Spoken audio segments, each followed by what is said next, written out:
So this video is really about setting expectations for sellers, a roadmap of sorts for what happens after you get mutual agreement with the buyer. First thing that happens is paperwork.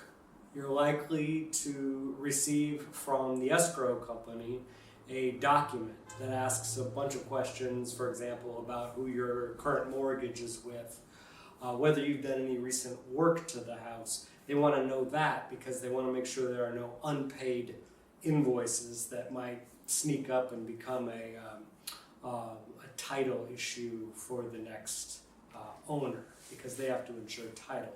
So that form is legitimate. When you get that, probably in your email, a lot of times sellers wonder, well, what is this form I got from the title company? And that's what that is. Fill it out. Also, seller disclosure statement. Make sure your buyer has the seller disclosure statement and has signed off on that. If you're in a condo association, you're going to want to order a resale certificate, which has all of the documents about the condo for the buyer to review. The inspection period starts ticking right away after you ink that last signature.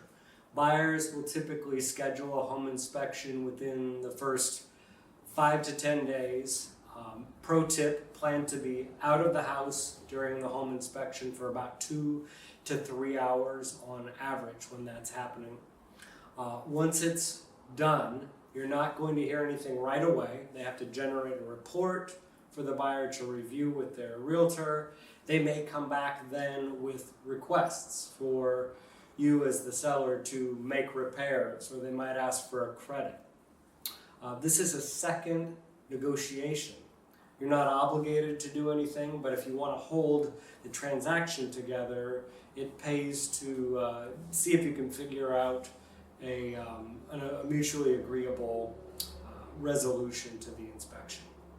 And next comes the appraisal.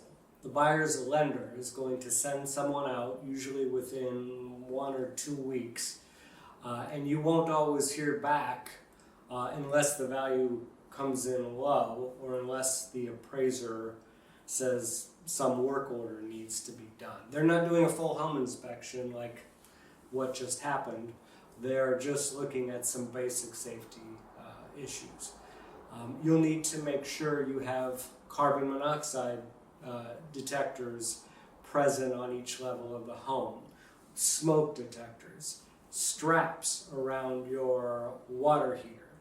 Those are all things the appraiser is going to need to check off. Meanwhile, start packing.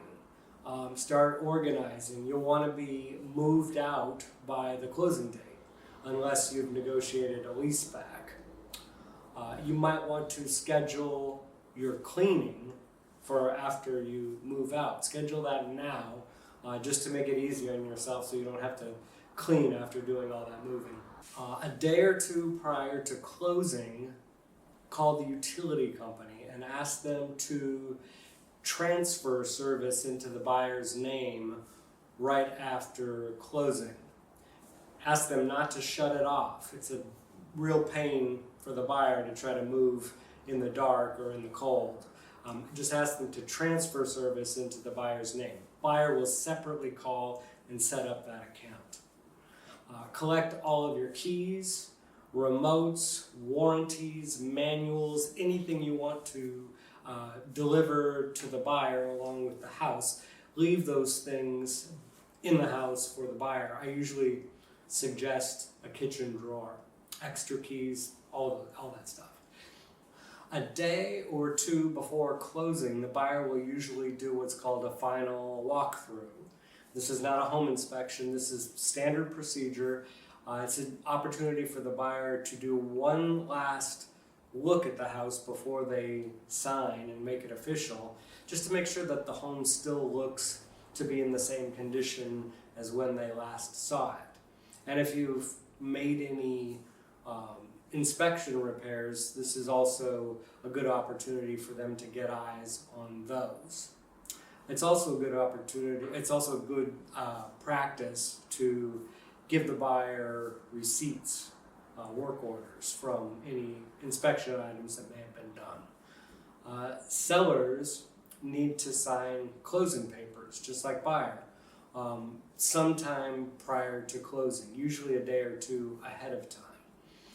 There's not a lot of documents for the seller to sign, nothing like buyer. Buyer is not so lucky. On the day of closing, you'll hear that the sale has released to record, which means that the last step before it's official is for escrow to take the title to the county and record the new owner and record the sale. When you hear back that recording has been completed, now it's official.